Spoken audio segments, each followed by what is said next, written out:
What's up, YouTube? So today was a video I did not actually intend on doing, but I had a subscriber hit me up on Instagram. He commented on my Instagram, which is J Loves Movies, just like how my handle on YouTube is here. His name's HorrorMan53. Shout out to Drew Shaw, man. He commented and said, I just subscribed, so I told him, hey, let me know if you have any suggestions or anything you want to see. He commented and said, or he inboxed me and he said he wanted to see a Child's Play ranking and Evil Dead ranking, which I was already going to tackle those because those are two amazing horror movie franchises. And at the same time, those are also very consistent franchises in terms of like quality of the movies. But I'm on borrowed time today, so I'm going to dive straight in and tell you guys what I think about all 8 of the Child's Play movies. Now, I am kind of going to speed run the top 3 or the bottom 3 because I don't like these movies whatsoever just because of reasons I'm going to tell you. But I do love the Child's Play franchise. I love Chucky. Bradley Dorff is an amazing character. I don't think they should ever mess with Chucky again once that actor passes away because that's his legacy. But coming in at number 8, as most people probably have, is Seed of Chucky, 2004. What the fuck happened? Anybody know? I don't. Fucking terrible movie. We literally have a Britney Spears cameo. This is a horror movie and we have a fucking Britney Spears cameo. Like, what?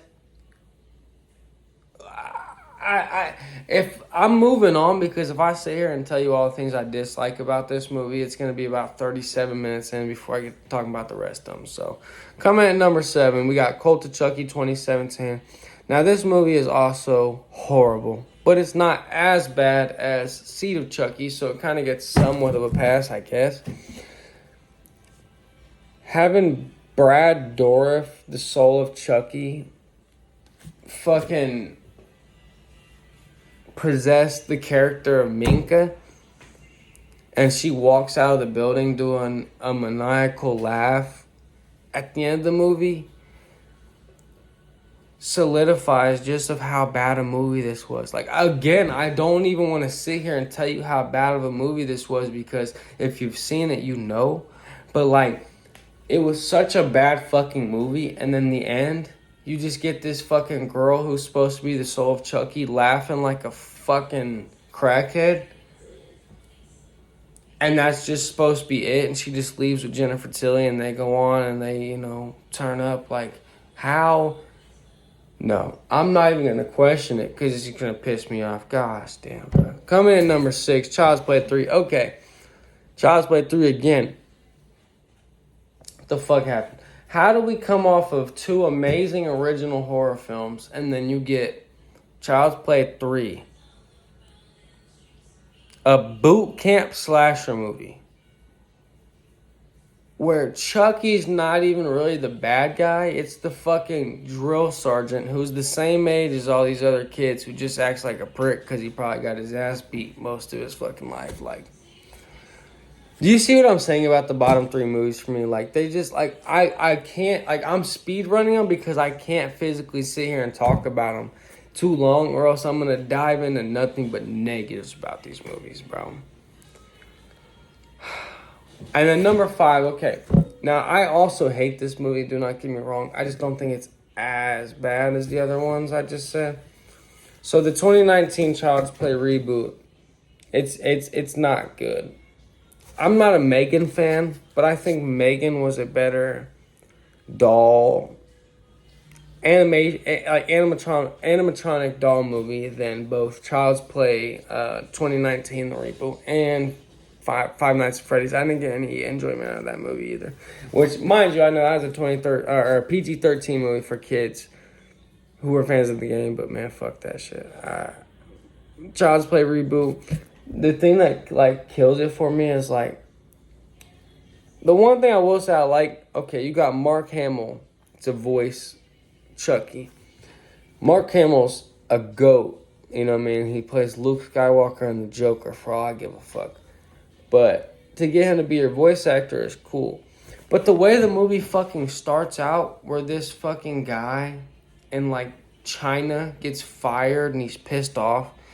So he's just able to set a Chucky doll to basically kill switch because he's mad. Like, what? What do you, like, bro? How? See what I'm talking about? If I get to talking about this shit, it's gonna piss me off, bro. That's what I'm saying, bro. The movie makes no fucking sense, bro. The only thing I think about the movie that has like high stakes to it is when, you know, he has the head wrapped up in the wrapping paper, and he was gonna give the gift to the neighbor, whose mom is the cop or the detective. You know, that's a cool high stakes situation. That movie. That's probably why I only rank it above these movies, because I actually got enjoyment out of that one scene. But fuck that, bro. Man, I'm telling you, that movie is not. It's not good. I will say another thing I like about that movie is how the Chucky doll is sitting there and they're watching Texas Chainsaw Massacre 2, and he's kind of like watching somebody kill. I think that's brilliant. But those two things are not enough to save it, let alone put it, you know, further down, like higher up on this list than it already is.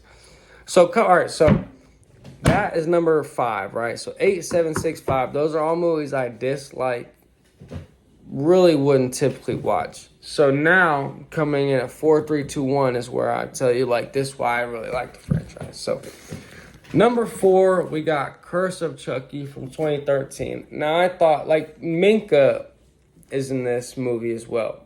She's the girl who is in a wheelchair. And I thought this was probably the darkest movie we got out of the Child's Play franchise. And it had, like, a really, like, eerie score, like, where it was almost like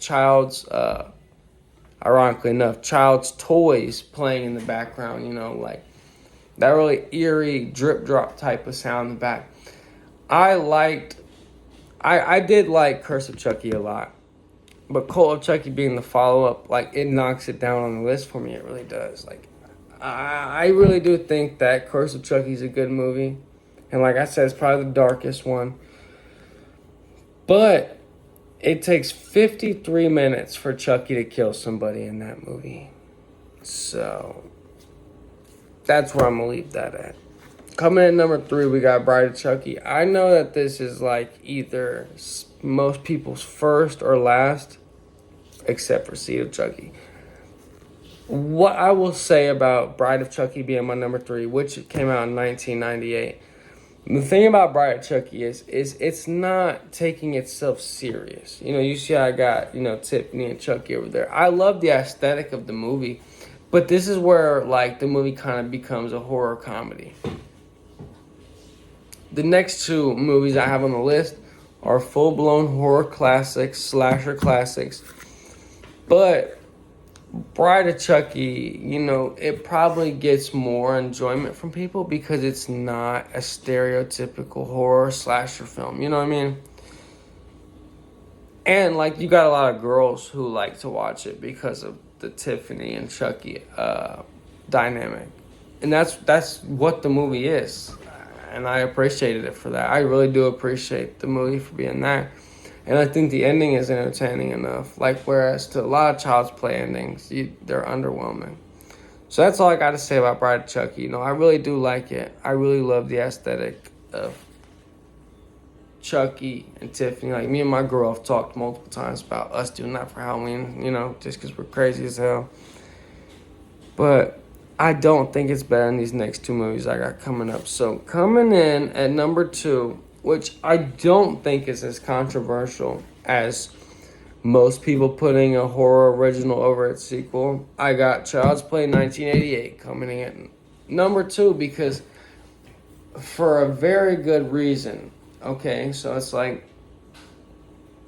Child's Play 1988, excuse me. It takes about 35 to 40 minutes until you get to really, like, experience Chucky being Brad Dourif's character, where he gets to be the funny, snarky, cuss word speaking fucking little doll, you know, the smart ass, you know, he's evil as fuck, but he's hilarious. Child's Play 1988, you have to understand, nobody believes Andy even has a killer doll after him. I mean, why would you, right? But it's once that's established, you know, then you get the best of Chucky. But up until that point, you don't get really a whole lot of like, you know, the shit you would go to a Child's Play movie for. You don't get out of Chucky in that movie until about halfway through. But what I will say is brilliant about that movie is how, like, you know, the scene where they're like, you know, those fucking footprints match almost the size of a doll's footprints. They're like, they, you know, making Andy seem like he's doing all this stuff. Any person who's being told they did something they didn't do would drive them crazy. But if you're a little ass kid and you're trying to say, yo, my killer doll is alive and he killed my babysitter, and everybody's like, we gotta look out for this kid, you know what I mean? He's fucking, like, that would make anybody wacky, but to be a kid and not to be able to express yourself, like, that alone gives you almost, like, anxiety and, like, a heavy chest for that kid, because you want to be like, y'all dumbass fucking adults better turn the fuck around, bro. That fucking doll got a goddamn knife, bro. And y'all over here talking about, you know what I mean? Like, that's the beauty of, like, Child's Play 1. That's why, like, so I could sit here and say, like, okay, I could get more enjoyment out of Bride of Chucky than Child's Play 1, which is true. But I don't think it's subjectively a better movie because of the things and the the adversities people have to go through, especially Andy being such a young child actor. Like, even though not a lot happens in Child's Play 1988, it's a fucking classic, and we got so much that came out of that. So I'm coming at number one, obviously, is Child's Play 2. I'm not sure a lot of people would disagree with my number one. But anybody who does, I'm glad that you can get more enjoyment out of a movie that I didn't. You know what I mean? Like, that's one of the most beautiful things about movies to me, is like, we all have different opinions, we all have different viewpoints, we all perceive different things in different ways, which is why I think that the ending of Halloween 1 would have been a perfect film in a perfect world, because Michael Myers is just gone. Is he supernatural? Is he dead? Is he alive? Like, what happened?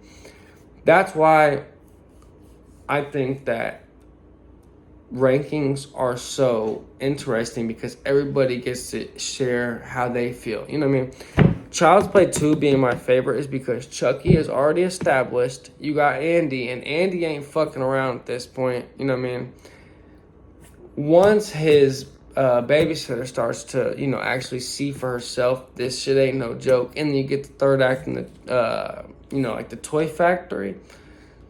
And you get like 3 fake out deaths of Chucky. Like, that is just brilliant to me. You know what I mean? Like, that, like, Child's Play 2, along with Halloween, Scream 1996, and Friday the 13th final chapter.